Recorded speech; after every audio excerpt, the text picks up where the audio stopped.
অনেক দিন ধরেই ইচ্ছা ছিল যে একদিন বৃষ্টিতে রবীন্দ্র সরোবর যাব, কিন্তু কখনো সেইভাবে হয়ে ওঠেনি। কিন্তু আজ চলে গিয়েছিলাম রবীন্দ্র সরোবর।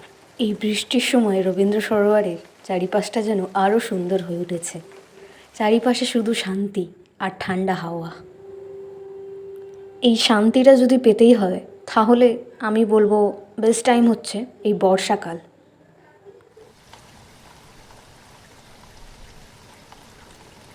আর লেকে এলে চারিপাশে এই হাঁসগুলো একবার এদিক একবার ওদিক ঘুরে বেড়াচ্ছে।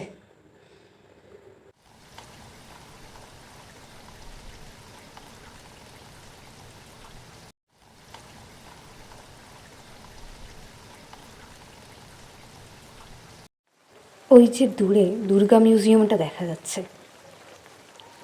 কখনো সময় হলে ওটাও একবার ঘুরে আসবো, তবে আজ আর ইচ্ছে করছে না।